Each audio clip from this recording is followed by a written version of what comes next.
guys up here if anybody wants to come close. Well, welcome to Bellair Farm. Thanks for coming out today. I hope this is informative for y'all. And I'll be talking to you, but feel free to ask questions and drive the conversation to where you want it to go. I've got some ideas I'd like to cover, but I'm happy to talk about what you want to hear about. So I thought I could just tell you a little bit about the farm, kind of contextualize it for you, tell you, how we got here, why we're here, and then basically just go over springtime production at this farm and some of the challenges we face, some of the things we've come up with that have failed, and some of them that have worked, and the process that we're going through to try to get better during our spring production. So Bellair Farm is 1,000 acres, and Miss Cynthia Davis, who lives in that big house on the hill you probably saw when you drove in, she's owned this property for 40 years, and her husband, Mike Davis, and her, they had a dairy in the 80s, and they leased most of the land to Kevin Ingalls, who's a corn and soy farmer in the area, for about 15 years after they shut down the dairy. And Kevin grew soy and corn on the 300 acres of bottomland down there.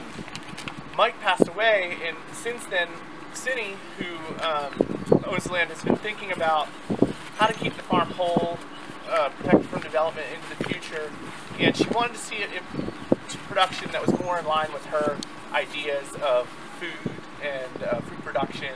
She's a big foodie, loves organic foods, and was particularly interested in seeing the farm operated in that way, but also in a way that could open it up to the community a little bit. It's such a beautiful property, and she wanted to do that. And for me, it was great to find Cindy, because I was looking for someone who's interested in starting a business and was willing to invest in a business, and had been farming up in the New England area, but came down to start this CSA Upper City. So this is our 6th season.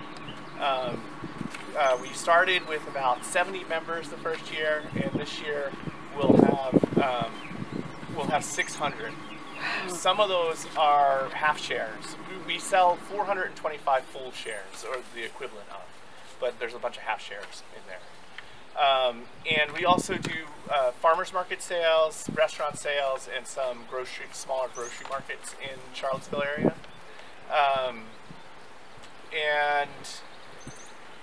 We're that size because we have a particular budget goal that we were trying to reach for Cindy. She wanted the business to be level funded, but also be able to help in terms of the larger farm, and its kind of footprint just every year costs quite a bit of money just to have this farm. So, so we needed to be at a certain level where we could get to that budgetary goal. So that's kind of why we're doing what we're doing in terms of the CSA model, in terms of why it's the size it is. And with that, we can just kind of launch into production. Do you guys have any questions before that, just about the farm, or yeah? What does a share cost for the CSA? The CSA, we charge $625 for a full share, and then $355 for a half share. And it's 22 weeks. It runs from, this year we're starting May 9th, and it'll go till sometime in October. 22 weeks from now. If we have a really good year, we'll do a bonus week after that. And the way our CSA operates is we have pickup times on the farm, we have pickup times in town, and we have some pick your own that people can use as well. So they get the bag and they can come out and do pick your own too. And it's just a nice, really ideal location for a CSA. We're real close to Charlottesville. It's such a supportive community in terms of people interested in local organic foods, and interested in coming out to a farm and in, being outside, being active. It's just been a really good spot for this type of model. If we were, you know, another hour south of here, a CSA probably wouldn't be such a great fit. Okay, so when I was thinking about just spring production, it really starts with just kind of assessing the last year and trying to learn from what happened the year before and the year before that. So a lot of times in the winter, we'll be spending office time on this type of thing. So I just thought it might be useful to go through some of that. And the top sheet of what you're looking at here is the first step we do in the winter. It's our crop plan. So it's just a really basic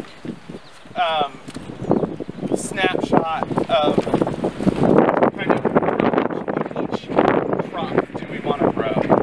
And it's just the very first general step. And so, you know, we grow a bunch of different types of vegetables, and we'll just go through each thing. Like, if you look at the third row, it's wheat. And we have a history of the number of beds we grew through the first 5 years. And at this point, we're just kind of like thinking to ourselves, was that enough beds? Do we need more beds? And we're adjusting a number like that. The first year was about trying to figure out, okay, how many pounds of beets do we want to give each share per week that we have beets? How many weeks do we want to have beets? And then how much row feed do we need to get those pounds per share? So the first year was a lot of trying to come up with numbers, real numbers, that were divorced from reality because they didn't have it on this farm. You know, we're coming up with them through seed catalogs and through like extension service numbers about what this area has grown before. But it's a real kind of just stab in the dark. And but it's a start. So it got us somewhere, and we definitely grew. We bumped it all up by like 15-20% that first year, just because we wanted to make sure we had enough. So now we're more in the position of, okay, we were close last year, or we were way over last year. Let's adjust. So we would define like our number of beds we want for the 2016 season, and that's all the crop plan is meant to do for us. So that's the first step. The second and third step then would be taking that number of beds and then extrapolating a field schedule and a greenhouse schedule. And so what you're looking at here is a sample of our greenhouse schedule. And we use Excel spreadsheets, and there's lots of different ways you can manage this. And some people are more handy in certain programs, computer, or want to do it longhand, but you know, just experiment and try to find something that you like to spend time with. I find the Excel spreadsheets are really useful in terms of putting in equations, and they'll do a lot of work for you. And this one originated from Brookfield Farm, which is a farm up in Massachusetts, and my mentors had farmed under him. They brought those spreadsheets. I learned it from them, and then you know, it's been bastardized and changed to fit me and this farm, but it comes from someone. I didn't come up with this, basically. But if you were interested in the whole spreadsheet, you could just email me, and I'm happy to share it with you. So, but this will give you an idea. So, from that crop plan, what we're doing then is getting really specific. So we know we want however many beds. Let's pick tomatoes because that's going to start in the greenhouse. Schedule in front of us. We know how many beds of tomatoes we want generally, but then we want to get specific about variety, about succession planting, the timing, and you know, with our tomatoes we sort them in slot trays. So we want to really nail it down to, you know, everything, all the details. We really want to work out in the winter, so during the summer we can just go, not think about it very much. So it didn't come out very well, but you can see there's lots of different columns, and but we'll have the left-hand column of both our field schedule and greenhouse schedule is just the dates we want either things seeded in the greenhouse or things planted in the fields. And we could just we could plan our week by these schedules. When we have the date of 3/28 for a bok choy that's going to go in the field 4/23, that doesn't mean on 3/28 we're going to be seeding that bok choy, but it means within 3 or 4 days we're going to be seeding that bok choy in the greenhouse, and it's going to go out around 4/23. And it just keeps us grounded and gives us a game plan. And, it doesn't mean that we don't divert from this, and it doesn't get screwed up sometimes, but it's good to have something to go back to. So we got the dates there, and then the general crop. We break it down into the varieties, the number of beds, the rows per bed, the in-row spacing, and that's all to get us to like how many number of seedlings we're looking for.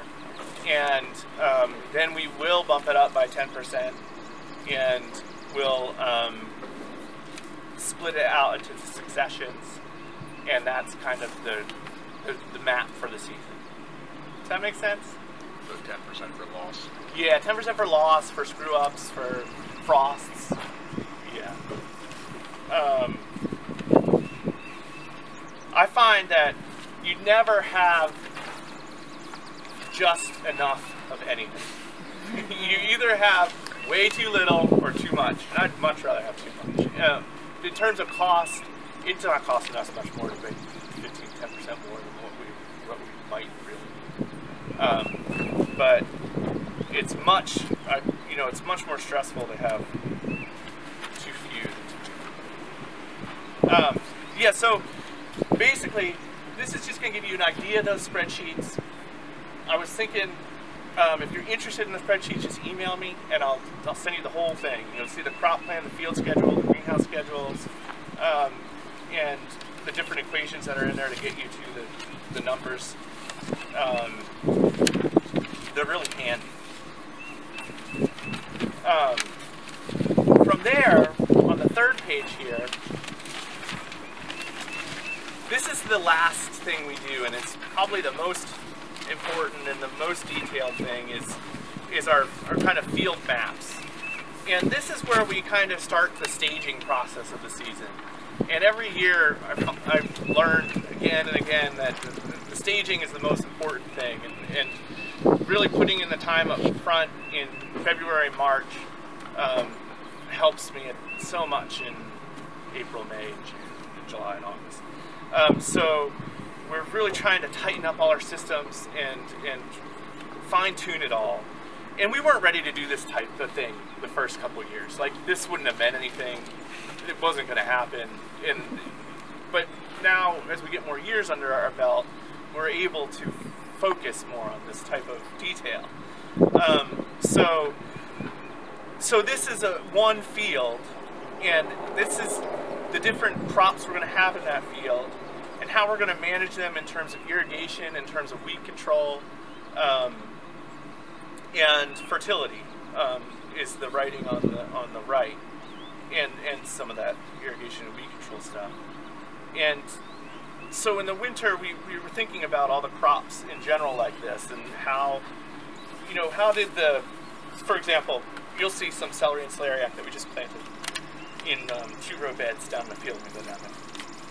We've had a horrible time with celeriac and celery, and we're trying it one more year. And it's because they're in the ground a long time. So we're organic, we're certified organic, and that presents a bigger weed issue problem for us. So how are we going to manage those weeds? And so last year we tried to put the celery and celeriac on plastic mulch with 2 lines of drip under, 2-row, and it just got too hot, and we got the celery, some of it blackened in the middle, but the celeriac just became like dehydrated little pouches of nothing. So the year before that, we had it on bare ground, and we were doing overhead irrigation, and it got really weedy, and we had it near, it goes out early, so we had it near other crops that went out early, but we didn't have it near other crops that went out early and were in the ground for a really long time. So it was a real pain in the butt to get the irrigation over there, and we never did it. And so we lost our celery and slurry. So this year, we're doing a bare ground, drip lines, drip irrigation, near crops that are going to be in the ground for a long time, that are going to be dripped for a long time. So we're hoping that we've kind of got our minds wrapped around it enough to really be effective this year. But it was a process, you know, it takes years, and just because it failed a couple years doesn't mean, oh, of course you see other people growing it, so you know you can grow around it. But it doesn't mean you can't grow, it just means you got to try something new. I guess that's pretty obvious, but sometimes it takes a little while to get there. So all of these things really help me with that process of trying to like figure out what the next step is to try to make something more successful. So like this field map is part of that process of being able to go back in the winter and assess why this didn't work.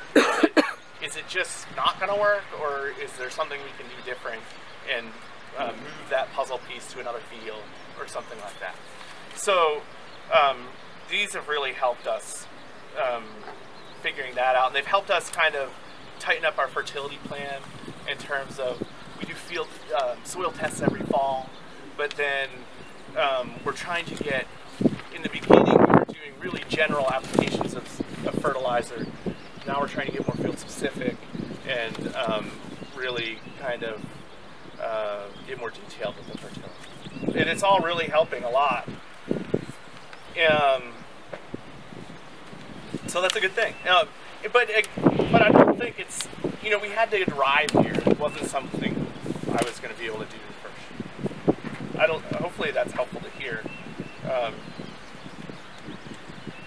So that's kind of the process of the planning that we go through in the winter to get going in the spring. And then it all looks really perfect on here. And then we get to go out in the field and see what we can do. So, what do you guys think? Do you have any questions? Yeah, Adrian. Yeah. So, what do you do in terms of tracking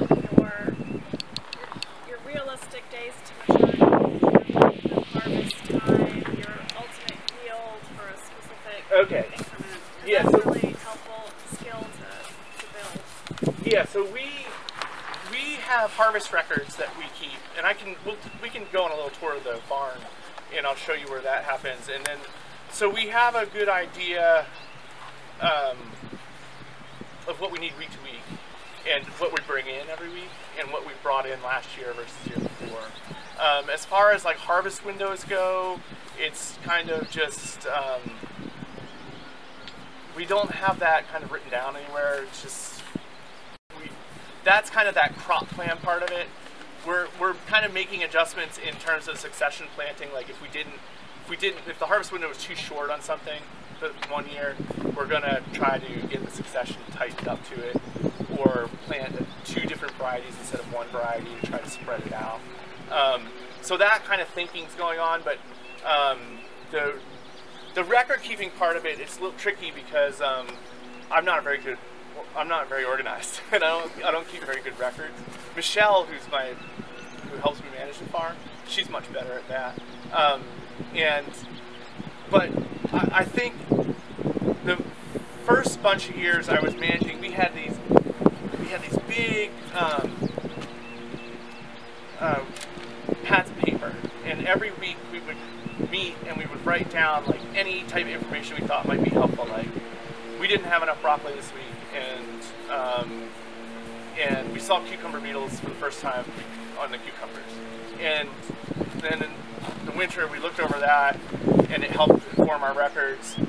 And then from that we were like, okay, these pieces of information are really helpful, but this other information just kind of didn't help us at all. So let's try to develop a record keeping that just deals with this, you know?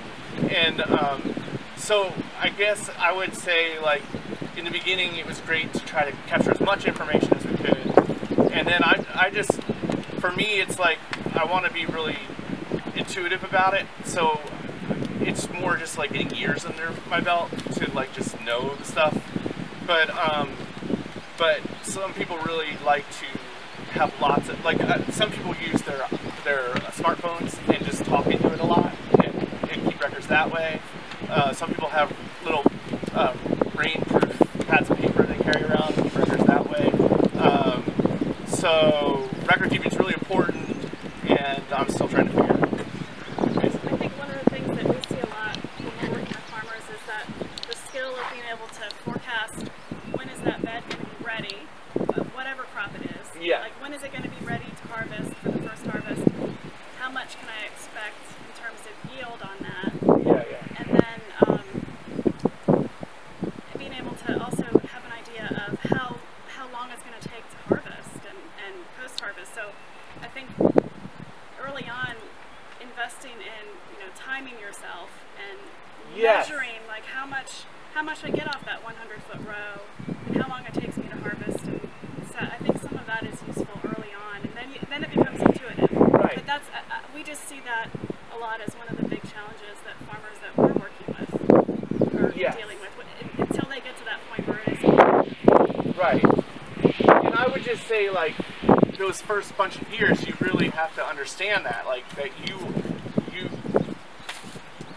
always be really conservative about the way you're thinking about how much crops you're going to produce or how much time it's going to take you to do it, because it's always going to surprise you. There are a lot of really good resources out there. I know Ellen Polachuk uses this really new farm program that kind of helps you capture labor time per crop and try to figure out how much each crop is costing your farm. So that could be really helpful. There's some really great books out there by Cortens. Is John Paul Cortens? Yeah. And who might have a lot of information about that type of thing in it. To just go by the first year, he might have a lot of numbers that will tell you, the seed catalogs are really helpful in terms of how much to expect per row foot. But they're not on your land, and they're not farming with your techniques. So it's still going to be just kind of like a guesstimate. And a lot of it's going to depend on the weather and your soil. But it's going to give you a ballpark to go from. And then every year you're going to get it closer and closer to the true number. So do you weigh out everything that you harvest? So what we do is we have a certain size bin that we put our harvested vegetables in, and we have weighed what one full one of those is for each type of vegetable. Then we'll count the bins that go in. We get a pretty good number.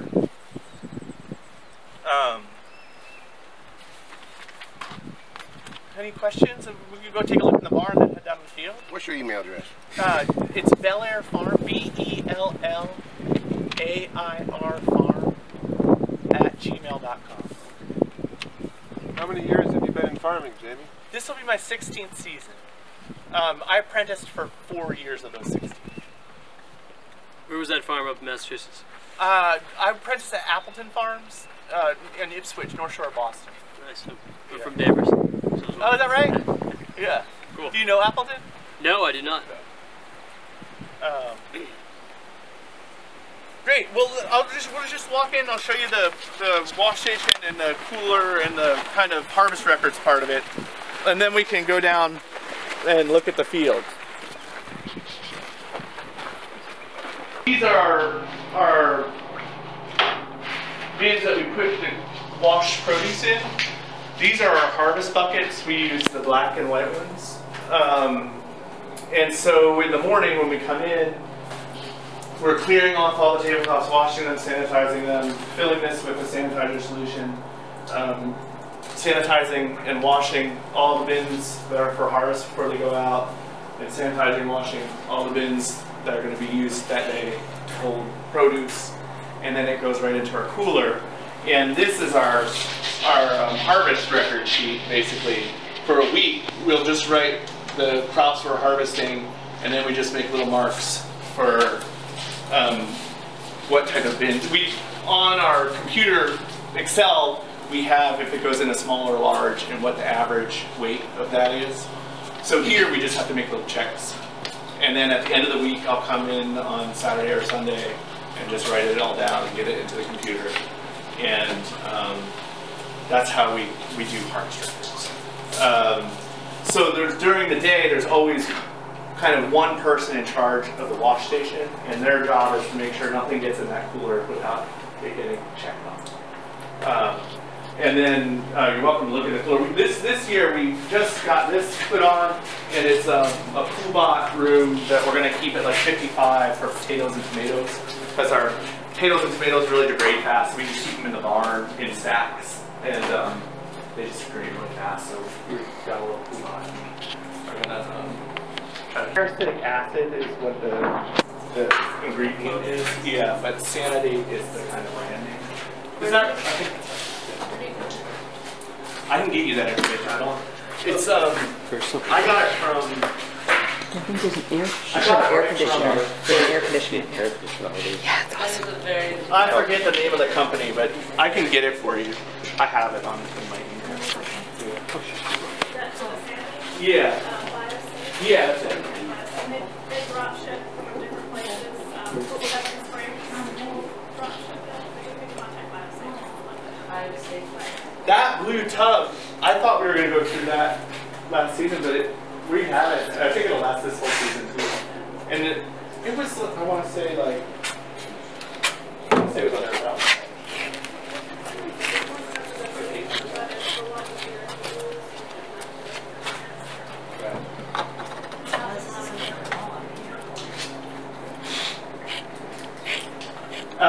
So I'll just show you one more thing in here.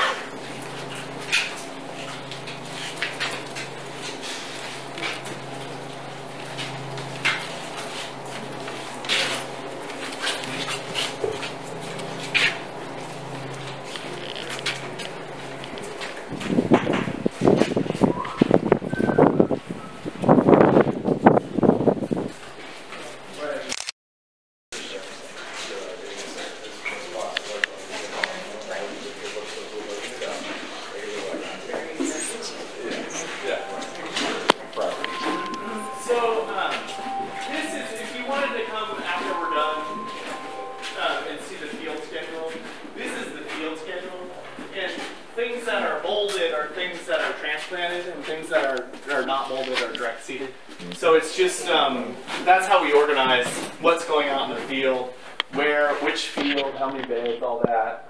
This is a map of the whole 1,000 acres and kind of what's going on the different parts of the property. And then that is the office where all the magic happens in the winter. So we spend a lot of time in here. How many people work with you? So myself and Michelle are the only year-round folks, and then we hire another 14 to 15 crew members during the season. So now that we've got 15 people on payroll besides us. How do you find them? Are they interns or? We have this house here that we can have 3 folks live in during the season, and so we get them from all over the country. But then the other folks are local who live in the area. We get paid hourly, and they find us through all sorts of means. We're on Atra and NOFA and PASA, so different websites that host internships and job opportunities. So Atra has been a really strong one for us. So if you're looking for one, I would go to Atra and post something. We get a lot of people from there. UVA has been a good. I think they've got an outreach person you can call and say that you've got a job. Excuse me, does your crop plan have the date that you sow? Or? Yeah. So this left-hand column it's small, but this is the date that things are going out in the field. And then the general crop, the variety, spacings, and number of beds, number of rows per bed. We have one side, we have a kind of 5-foot bed that's center to center tire of the tractor. And so there's about a little under 4 feet of bed space on all our beds. So we do 1, 2, or 3 row crops on those beds, and all our seeders and cultivators are set to a certain spacing to accommodate those rows. So that's the other thing is, like, in the winter we're trying to figure out pieces of equipment to buy that will help us be more weed free, and set cultivators better, and try to figure out you know, what pieces of metal work better in our fields to help us cultivate. There's some really great places like Market Farm Implement in Pennsylvania. They have wonderful tools for this scale of farm, or smaller and larger. And Ralph is the guy there, and he'll help you kind of figure out, you know, if you tell him what you're trying to cultivate, he'll really help you figure it out. All right, well, let's go down the field and see what's going on.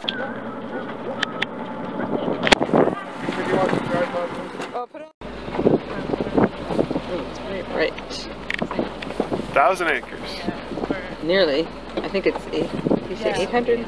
Did you say? Jamie said 1,000. Oh, did he? Okay. That was, I thought it was 800. Solar panels. Yeah. Yeah, I think all of this down here is run. It's a grid tie back. So they run the meter backwards when they have sun, and then they pull off the grid when they need to. 1,000 acres, and this woman's had it 40 years. Ran a dairy. So Amazing. capital sure helps. Yes. Yeah, it's going really well. We have an open house sort of thing on the Oh, yeah. At some point they burn that up. Right. That's what I reckon.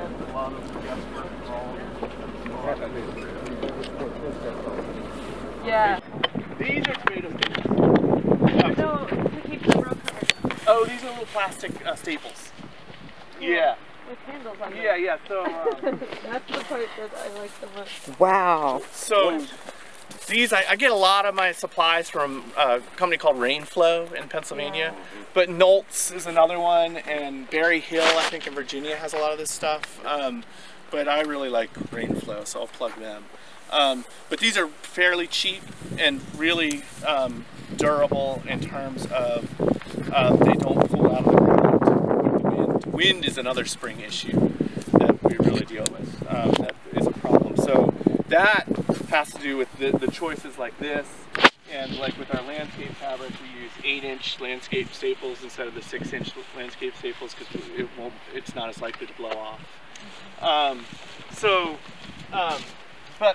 But what I was thinking about is I'm going to show you the kind of different mulches we use. So if a crop's going to be in for a really long time, it presents more of a weed issue for us because we're going to have to weed it for longer, and it becomes harder to weed if you miss some of that timing I talked about. Like, you know, when the weeds are this big, you can still run some implements through them and get them out. But when they get to be about that big, you're into hands and weed whackers, and we're going to try to put that off for as long as we can. So the thing that I love and buy more and more every year is just landscape fabric. And we cover acres now with landscape fabric and put drip lines under them. We have a plastic mulch layer that we shape raised beds, put the drip lines down, cover with landscape fabric. You don't have to worry about the pathways anymore. If you get down early enough, you can get the weeds to grow up in the holes and weed it out before you plant. So this is where we're going to put all our eggplant and peppers. Those things go in the ground in May and they're there till October. So they're in the ground for a long time. They're a big weed issue for us. Let's just put them in landscape fabric and not have to worry about it so much. And so that's kind of where we're evolving more towards. Some of the drawbacks are it's not a living mulch, so you're kind of covering the soil here that's not going to come away from the mulch.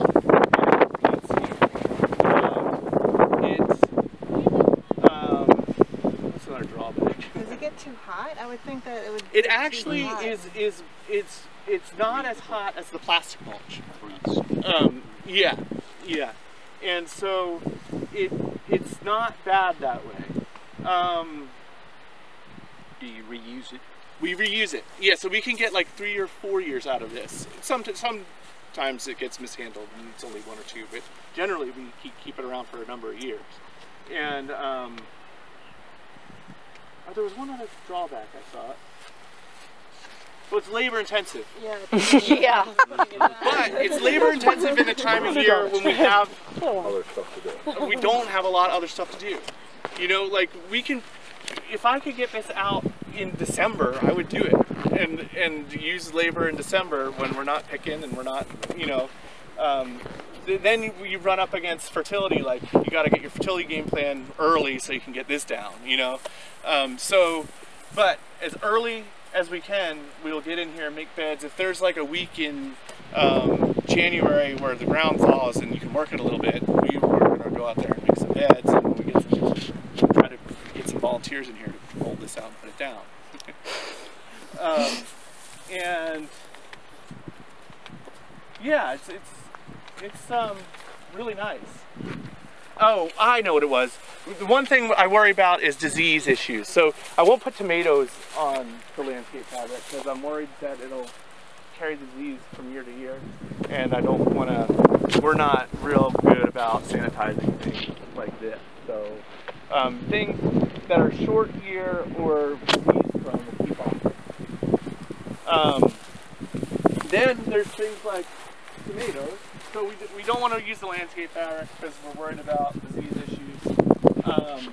So tomatoes, we'll use the plastic mulch. And before we got certified, we were using the BioTilo, the biodegradable stuff, but now we're certified to be using it, which is crazy. Wow. But so this is not BioTilo, this is regular plastic. And plastic mulch is great for the tomatoes. The problem it creates for us is the pathways, because it's harder to run cultivators through with the plastic because it'll rip up the edges and then it blows off. So then we have to figure out how we're going to handle the pathways. In the past, we've done some living mulches like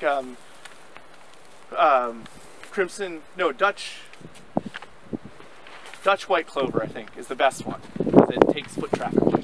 And it gets big. Yeah, and so I've used clover in them before, and that's worked out nice. But the timing is really particular. You know, you got to get it in there early, before you get weed issues. So you got to have your beds made, and you got to have everything kind of just right. And then you can do the Dutch white clover and rake it, and it'll come up nice. And then you still have to weed whack it or mow it, but it's way easier than weed whacking, land squares for 300. But we use a lot of what we started to do. Originally, I was getting straw to put down. It's expensive, and we have a lot of area.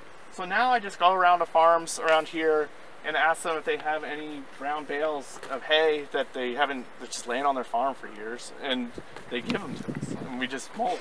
And I honestly don't see that much of a weed difference between that and the straw I was buying. I've never bought weed-free straw in my life, and so we still have to go through and weed whack this, but it's just way nicer than One time. No, we would usually have to weed whack it like probably 4 or 5 times. Not strong. Or the mulch. Oh, one time. Yeah. And the trick is, and you can see, especially because the way the mulch layer lays, there's a little hill in the middle of the pathway, and it's bare on the hill, and you can see we've got some grasses and stuff growing. You really got to lay the mulch thick, because if you don't lay your mulch thick, you're just creating a real nightmare. You're still going to get the weed pressure, and then you're not going to be able to run anything through it because you got straw all over there. So you really got to mulch it really thick, and then you'll have to weed whack it once in a while, but not a big deal. It also, for the things like the tomatoes, the straw will keep the soil from splashing up on your plants, so you're less likely to get some diseases that you might get otherwise. And it's nice to pick tomatoes with sitting on straw rather than soil. Do you remove it at all, or do you just leave it at the end of the season? The straw, we have to rip up the plastic at the end of the season. So do you remove the straw when you? No, we'll till it in. Okay. Yeah, so that's the benefit of the straw versus landscape fabric is we're actually getting some organic matter in our soil, and so it's adding something, bringing something in and adding it to the soil. And it would be the same with a living mulch. Would be much better for if you're thinking about the life of your soil and the biology of your soil. But you know, you got to make some choices, and you've got to weigh it all out. And for us, it works for certain circumstances, but this is more of a positive than a negative in terms of the way we're looking at that soil equation. Because we have, and I might manage this land differently if we didn't have so much acreage and we couldn't rest it. You know what I mean? Like I'll be in here for 3 years, and then we're going to rest it for a couple of years.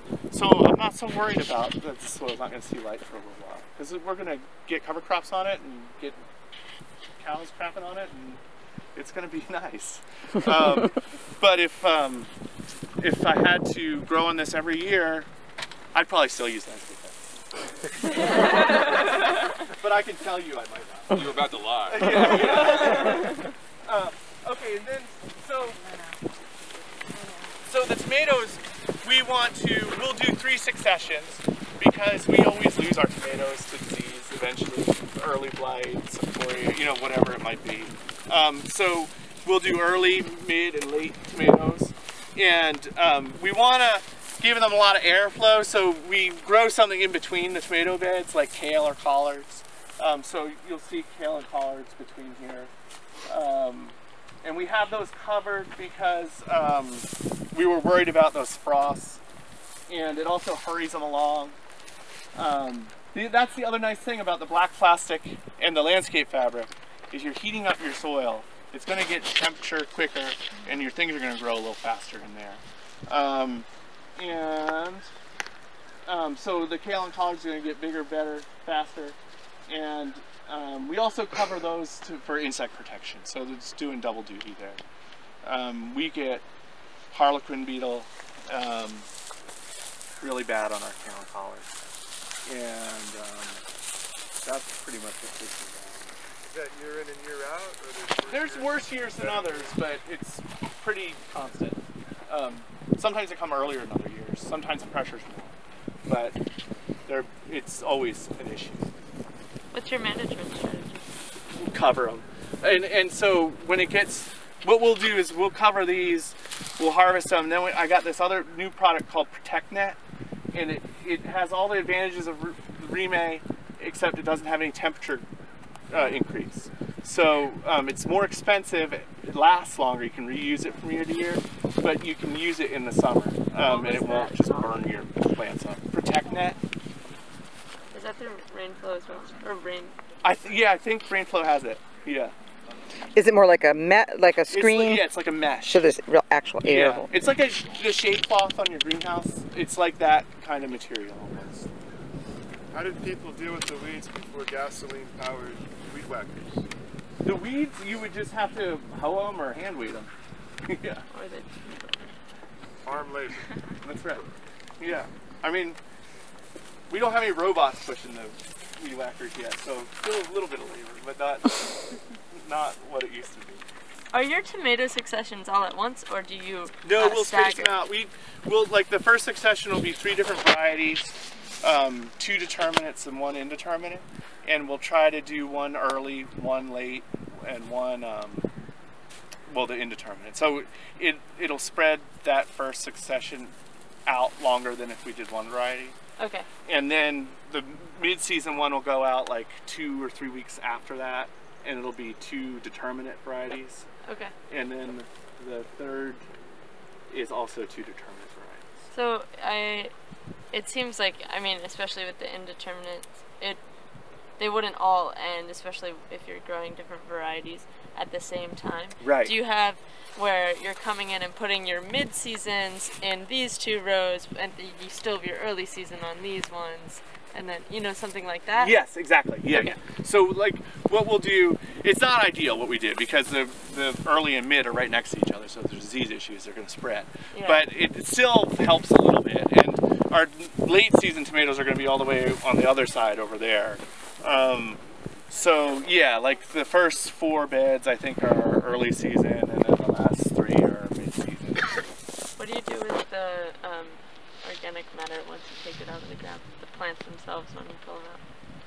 We like the tomato plants. Yeah. We won't pull them out. I mean, they'll just die out here, and then by the time we pull this plastic out, it's, you know, there's hardly any.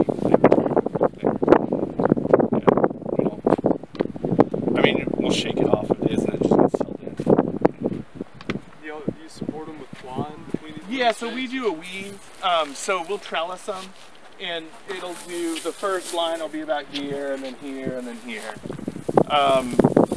And usually we can just do 3 lines throughout the season. What type of tomatoes that? I really like Mountain Fresh. That's done really well for me here. And we do an orange tomato called Early Glow, I think. Let me think about that. That might not be Early Glow. I forget what that one's called. I think they changed it. It's a number. I think it's just a number. Okay. It's an orange one. I get it from Johnny's mostly. Okay. And then the third one we do Pink Beauty is the indeterminate, and that's a really nice tomato. Pink. It's not an heirloom, but it has heirloom taste. It's nice. Those are the early tomatoes, and then we do we're doing Mountain Fresh in the second round, and like BHN or something like that. And then the late tomatoes we're doing like an Oregon something. I forget the name of it, but I can find out. We do heirlooms and cherries in our pick your own field. Just because when we do heirlooms out here, it's just, you know, especially lately, the blights have just come so hard, and we just don't get anything from them. So we do it in pick your own. You get better production. No, but it's like we don't care. People like see to that see them, yeah. people see we try to make it. Yeah. Plus, then they're the ones sticking their hands into the half-rotten. Right. Right. And then they understand. Yeah. And some years are great, you know, and then we're happy to have them. So it's nice to have. Let's walk over.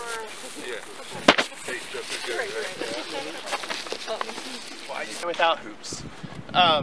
And the remay is just a term I use for row cover. I think it's like, let's call them Coke, soda Coke, you know, but it's just a row cover.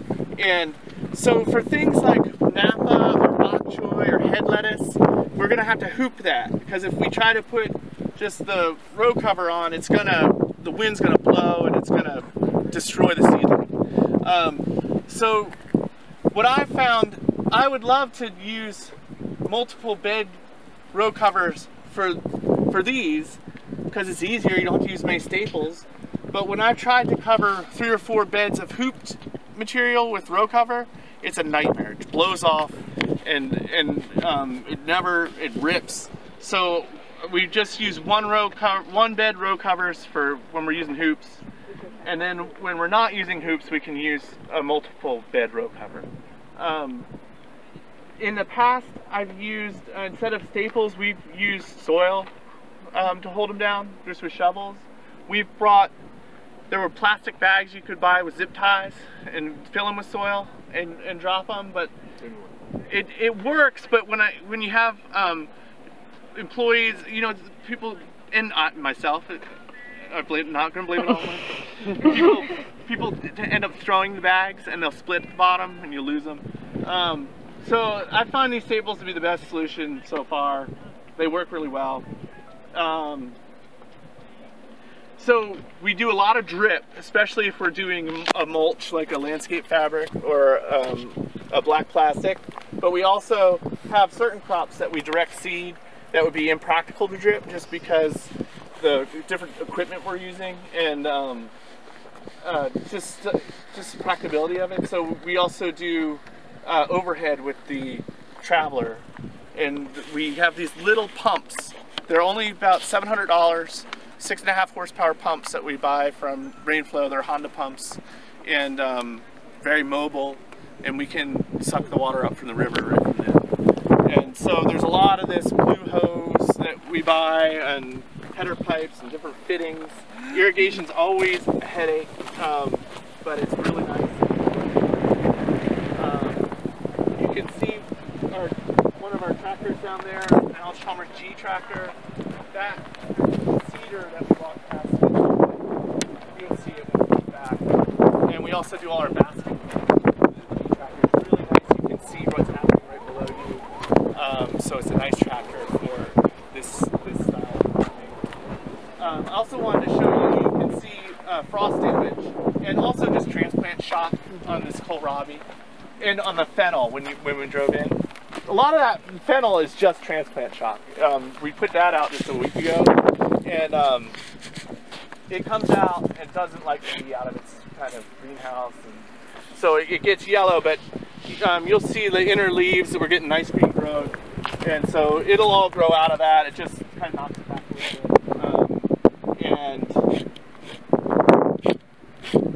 the greens are covered now for flea beetle damage. So if you walk,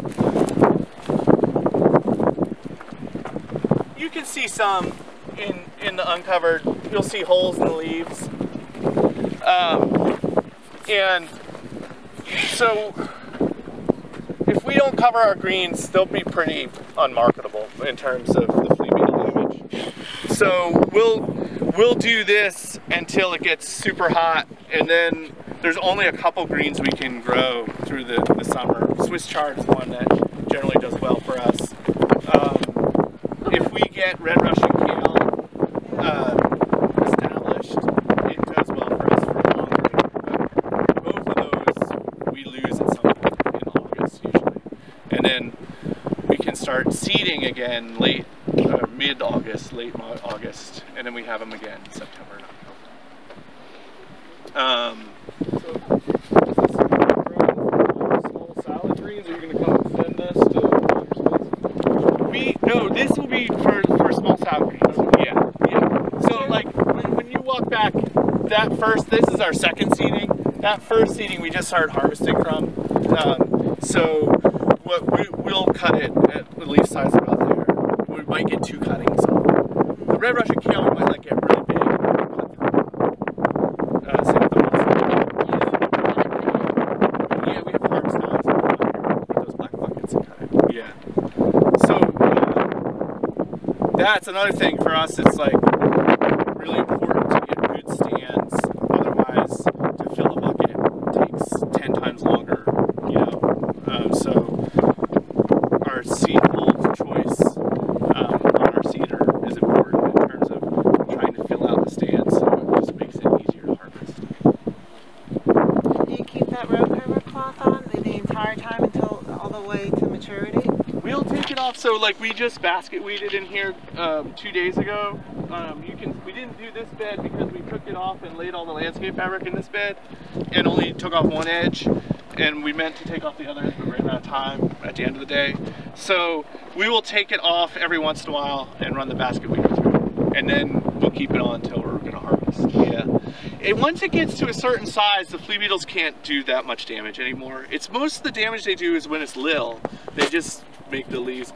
And you'll see like, one product I really love, and I can show you in the greenhouse, is Neptune's Harvest fish emulsion, fish and seaweed.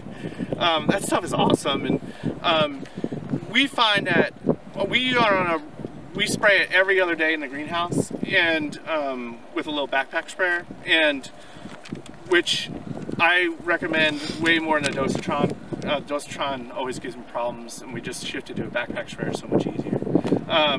So we find that, if you've got really healthy seedlings and they're out and they're healthy and strong, they're gonna not get as much bug damage. They're gonna hold up to drought better.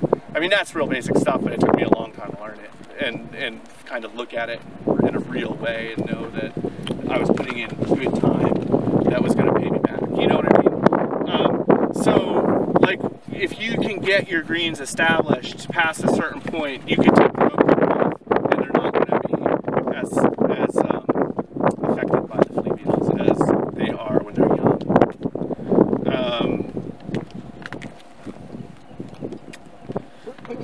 Yeah, so if you look past that way, you'll see some more landscape fabric down all the way up on the top of that field. That's going to be our first summer squash, cukes, and our melon are going to be in that landscape fabric. And then there's another field to the right where all our potatoes and onions are. And our onions are in black plastic with straw and that onions are a really tough crop to keep for weed management for us. And so we'll have to go weed the onion holes. I'm thinking that we might use wood chips this year to kind of mulch around the onions, so we don't have so many weed issues. But if you guys come back here for the summer walkthrough, it might we're going to be weedy in certain areas. Like this isn't going to work out, and there's going to be some areas that are like you're going to be like, oh my god. But we're not. You know, I've become very good at getting food out of weeds and not being too scared of it. So it'll be interesting to see what works and what didn't work. I think it can be really educational, hopefully. Otherwise, it's just a big pain in the ass. What's basket weeding? Basket weed, I'll show you. Let's go look at the basket weeder. The basket weeder is just, it's a frame, and it's got these rolling kind of baskets that are just wires. Maybe it's better if we show you, but it's basically framed wires that meet like this, and they roll through the soil that's chain ground driven. And as they roll, they just kick up that first inch of soil, and they expose thread stage weeds, and just let them get burned out by the sun. So it's great. It's great for like these carrots and here. These are wonderful time to get basket, because if you wait until the weeds are even this big, that's the weed's not going to be ready. So you got to get it even before they show up, or they just showed up. Then you can run the basket weeder through them a couple times, and they'll just expose all those threads. They'll get dried out and die, and you haven't kicked up underneath that bottom inch, so you're not kicking up the weed seed. It's a really nice tool, and you can get it sized for all types of beds. It's a little scary at first because you just have these spaces that are about that big for your crop. So. But it is on the G, so we can walk down and take a look at that. Is there any rhyme or reason to the way these beds are curved? No. Okay. No. That's just the cedar. The cedar drives it. Does that make it any more difficult when you're basket weaving? When it's a little bit, but so when you're basket weeding, you can just focus on one row, and you just can kind of follow the. Okay. And with that tractor, you can look down and see. Yeah. Okay. So let's go look at that tractor, because it is a nice piece of equipment. And you'll see it's just open. You can see exactly what's going on. And they run only about $3,500.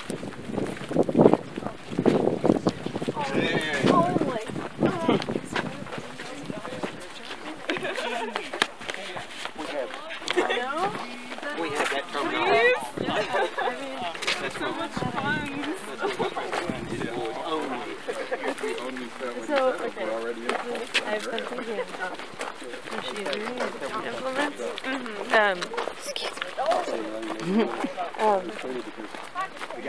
Didn't want to make any of this. We started with 2 rows, and it was just too hard for us to cultivate. So we moved to 1 row, and it's easier for us to make with the leeks. With the leeks. Now, the scallions, we do 3 rows. They're not in the ground very well, you know. And same with the lettuce.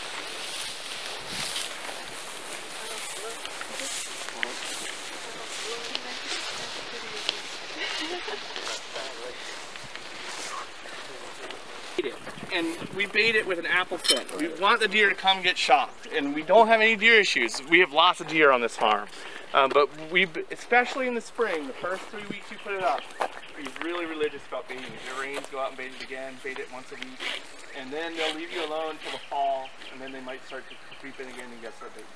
Not shocking. We turned it off.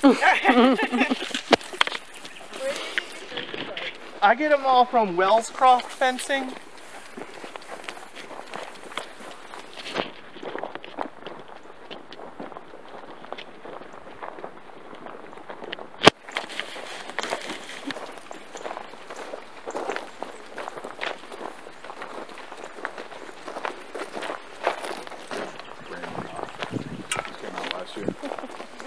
So this is the G. This one was 1958. This was made. But this is it's called a budding basket weeder. Budding is the name of the fellow who designed it. And It's got those rolling baskets, all ground driven. The first basket, set of baskets rolls, and the chain makes the second roll twice as fast. So you get a little more action on that second basket set. And the G just lets you kind of really just, you can be looking down right at that crop, making sure you're not running into anything. And when you're seeding, you can look down in the hoppers and see the seeds moving through. So it's a really nice tractor for this size farm. Very easy to work on. Simple. Like Alice Chalmers G tractor, Model G. How come the big corn farms don't use it?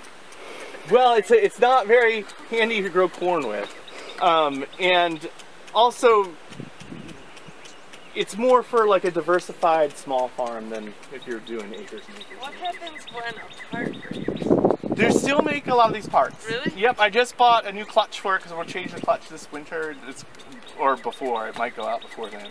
And there's a couple places you can get in touch with who make old tractor parts and have some laying around. Was it a lot of trouble to find it? No, there's a really good place, Wanger's, in Pennsylvania. They do really good used tractors. They usually will have a G to sell. And this is kind of interchangeable with a Farmall Cub. So if you had a Farmall Cub, you probably wouldn't need a G. If you had a G, you wouldn't need a Farmall. They're both low horsepower. You're not going to be plowing or tilling with this. But it's a great seeding and cultivating tractor. And costs low, $3,500. So that's the G. Did you use this to lay down fabric? No. I've seen the Cub videos on YouTube. People made their own. Oh, cool. Devices that run underneath that'll lay it, and then in the back they'll pull the soil on to keep it in place. That's awesome. I think we can walk out, when we drive out, we'll stop.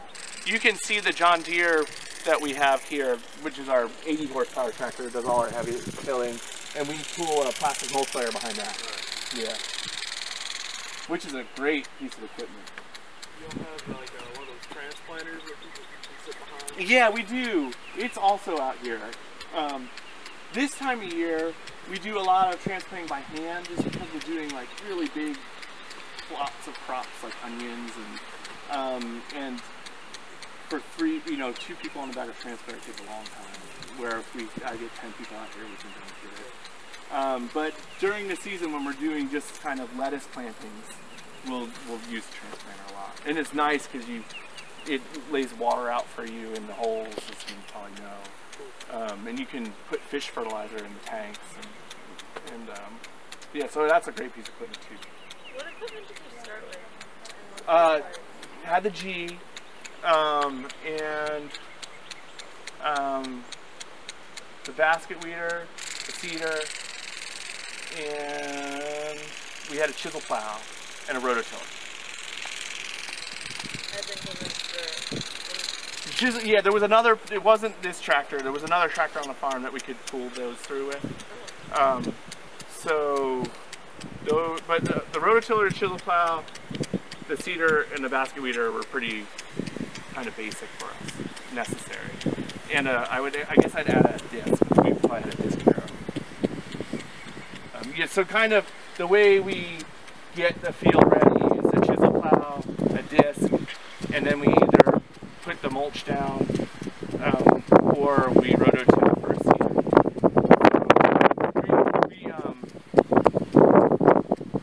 It'd be nice, some folks are using spaders now, which are really nice because they kind of take that tilling, disking into one implement that's gentler on the soil.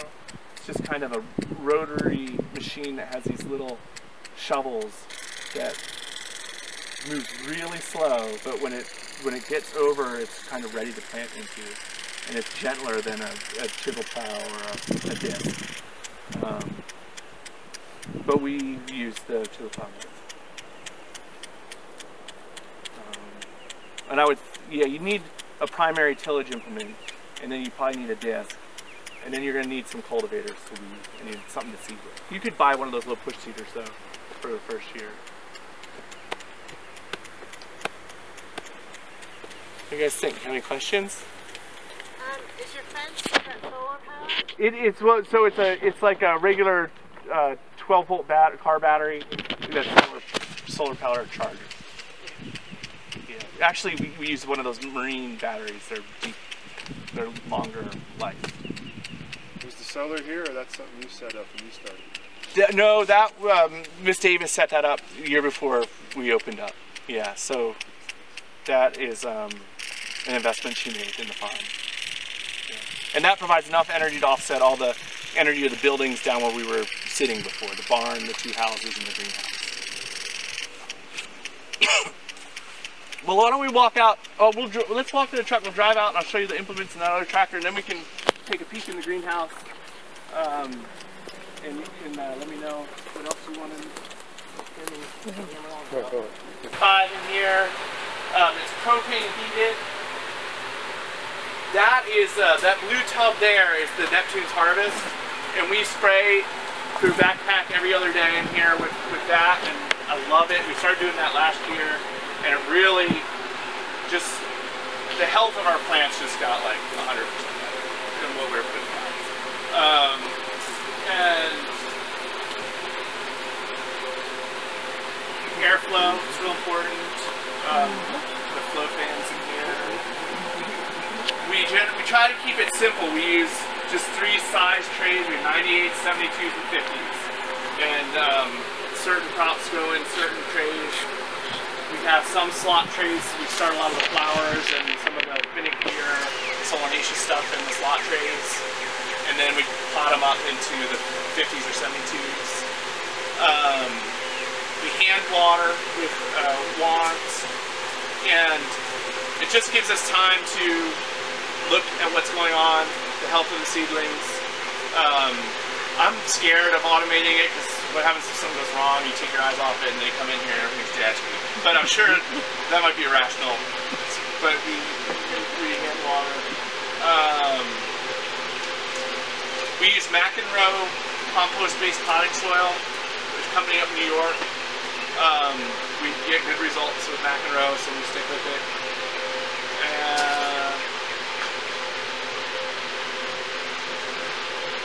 Yeah, that's the greenhouse.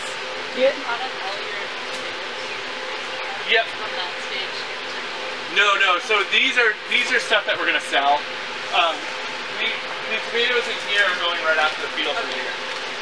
They'll get about this big, and then we take them out. Yeah, anything potted up for it's going to a market in its own individual. We have gotten, sometimes we'll get like cabbage looper or diamondback moth in here on our brassicas, and we'll just have to pick them off and try to close the doors better. Sometimes we'll put remay over. The worst pest is mice in the early spring, because they love to come in here in the winter and winter under a soil bag or something, and then they get into all our seeded flats and start digging up the seeds. So we have to do, you'll see there's even some blue traps still out and around. We do a big kind of cull in February when we get in here. But we just had a little bit of mouse active in our summer squash and cucumber. They love it. And lima beans. But other than that, you'll see, like, if you go down, especially around the back edges, you'll see a lot of flies. But that's because the fish fertilizer, they're not doing anything to the plants. They just like that smell of it. Bless you.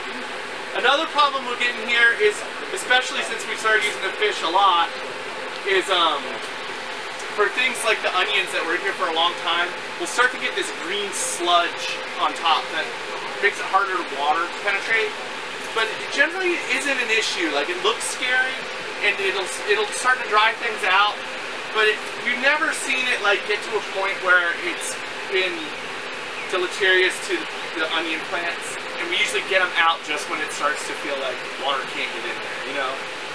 So it might be something that becomes an issue, but it hasn't been. We recycle our trays. Yep. We actually don't sterilize them. I've never done it. No. We don't do it. I mean, we don't heat it all year round. So it's getting pretty cold in here in the winter. I haven't had any issues, but it might be a good thing to do. We've talked about it a lot, but I've just never done it. How long does this greenhouse last? The plastic it says 5-year plastic, but it usually lasts about 4 years. It gets milky, and then you have to replace it because the sun doesn't come in as well. So every 4 years or so we replace it. It's 2 layers. There's an inflation fan that kind of blows a layer of air between the layers, and it just helps insulate and kind of. Is that a job you do hands-on yourself? Yeah, it's really easy. Yeah, think of plastic. It's wiggle wired on. It's real simple and fast.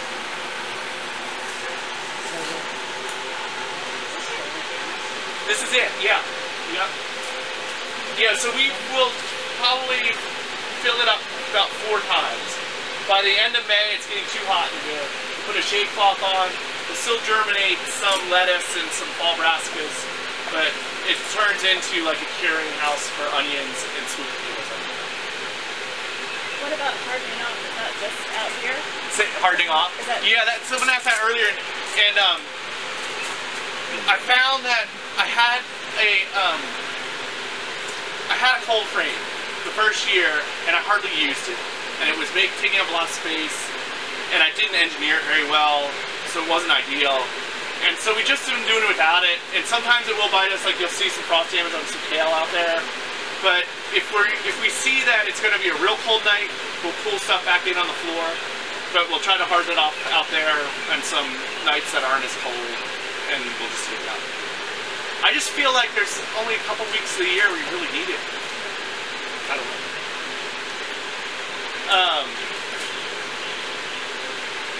But maybe sometime in the future we'll build a cold frame. Do you have high tunnels? No, we don't do any. We do probably too much, but we're trying not to do too much. Yeah. And our niche isn't season extension. It's trying to get the season right. Have a lot during the season. I'm not trying to get much more past October. I'm not interested. Yeah. Yeah. How do you plan for farmers markets and restaurants and stuff like that? Is that separate from the CSA, or are you usually taking just extra things? Well, because of the CSA, we're always going to grow more than we need, because just to have that. So there is extra built into it. So our secondary markets have been partly satisfied with just by that fact. Although we're trying to get better about being consistent with supply for customers like restaurants and wholesale accounts. And Adrian, we've not been good with people like the Food Hub, being able to, just because our primary market has taken up a lot of our area. Jamie, you mentioned 1,000 acres. Is that the actual field beds? No, there's 300 acres of that bottom land that we were on. That's kind of like that level area. There's a bunch of tracts of land down there that have tree lines running up. So there's about 300 acres down there. There's another about 125 acres of pasture and field up here, and the rest is woodlands and wetlands. So 400 or 450 kind of cultivatable acres on the farm. How many do you cultivate on the farm? We would only ever do 40 acres. But now we have about 200 acres that are leased to the cattle, and another 100 acres leased to the goat and sheep. So that kind of keeps us covered. The other kind of 60 acres that we manage down by the river, we will be cover cropping, getting animals in, and resting that land ahead of rotating vegetables into it. So you're saying the vegetables come out of just the 40 acres? Vegetables for 40 acres. Yeah. And what are your plans for a larger CSA? Do you want to go beyond the 600 customers? It's something we talk about a lot because there's certain financial goals, and it's kind of, it gets tricky to mess with the scale so we're at a point right now where we're really kind of in a good space, kind of maximizing what we have in terms of labor and infrastructure and equipment. And if we try to expand too much more, we're going to really mess with the labor side of it. So we're really trying to squeeze what we can right now. And it might be that we can reach our financial goals there. And if we can't, then we have to start playing with that a little bit. And then it takes a couple years to get that. So one of our main goals is to just work with the Charlottesville community. We really like to just be a local farm. And that's important to us. So it seems like we're having a good time. I think we're in a good space. So, but we're still, this is our 6th year. We're still kind of fiddling with that equation for sure. But Charlottesville's been a great supportive thing. And there's tons of market out there, I feel like. Would you say so, Amy? Yeah, definitely. There's still a lot of opportunity. And kind of following up on what Jamie said about a farm this diversified having a component that's wholesale and that works.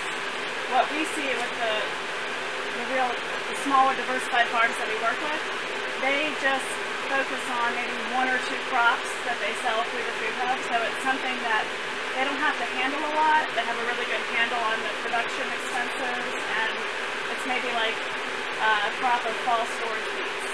And they're just bringing us a big load of that, as opposed to trying to sell us a lot of different things. So that's where, because there's so much going on a farm like this, there's so many moving parts that you couldn't realistically sell into the wholesale market all these different crops.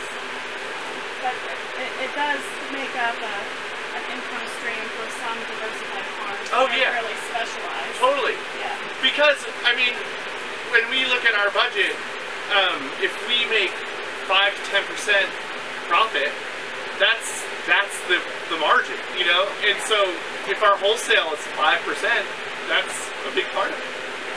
We have one farm we work with that does a lot of different markets, and he sells to the food hub, and that finances his labor, so that everything else he's taking to farmers markets and other direct accounts is on top of that.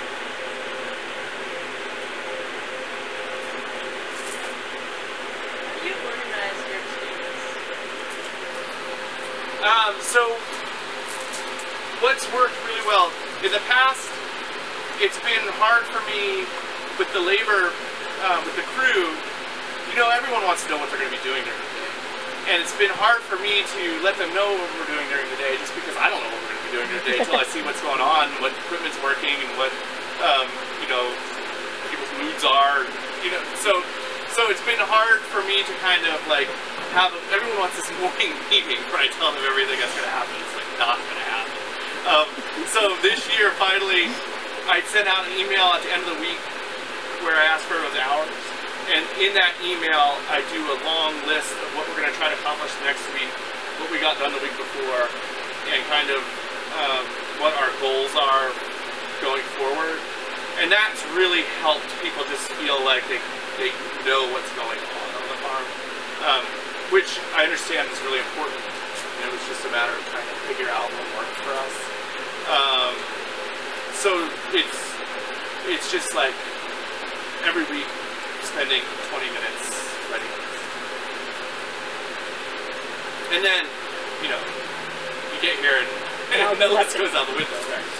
So, but that's it's really important to have a plan to divert from, to divert back to.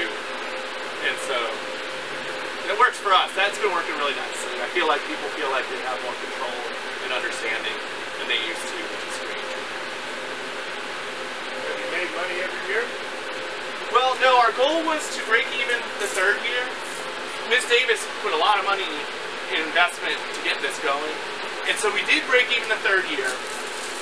And then we've been fiddling with the equation a little bit to try to get it, to kick back money back to Ms. Davis. And it's taken us, we took a step backward in that 4th year, in the 5th year, and now we're back on track this year. So this is going to be a good year. We got it all figured out.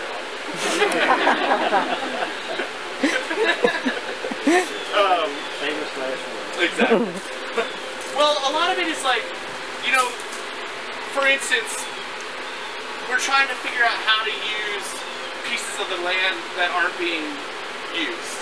And so we thought like, oh, we'll just raise more pigs in the woods. And so we invested in pigs and thought we had a good market for it, and then the market fell through. And so, you know, to try to, it gets hard to try to make that little extra bit, you know, and you can take a step forward and it really ends up being a step backward. So now we're just refocused on what our initial ideas were, not trying to grab for any other brass rings. So it feels good. And we know. The nice thing about the CSA is that it's guaranteed. So we've got that really good base. It's just about what we decide to do off the base, and so we're really now refocusing on that. We'll do a market style CSA, right? Yep. Yeah. Has the organic certification paid for itself yet? Well, for us, it wasn't really. No one was really asking for it. It was more like I just got tired of telling people why we weren't certified, and also there were a lot of farms in the area who were getting certified, and it felt kind of cheap saying that we're organic, but we're just not getting certified. You know what I mean? But I totally understand why people. It was a personal issue more than a monetary one, and it's hard to say. We don't really bank on it in any real way. Can you put a dollar amount on what it's costing you? I mean, it costs us probably maybe $1,200 to $1,400 to get certified. We were doing a lot of the record keeping anyway, so there wasn't much time involved. It was more just the fees. So you feel like you got out of that cheap? What's that? You feel like you got out of that cheap as far as certification? Yeah. The audits aren't that expensive, and VDEX has a cost share. They'll pay for up to $600.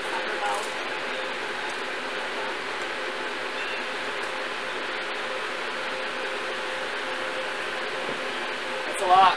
Thanks, guys, for paying attention. Hope it was worth it. Yeah. Feel free to email, and I'm happy to share field schedules, greenhouse schedules, whatever you want.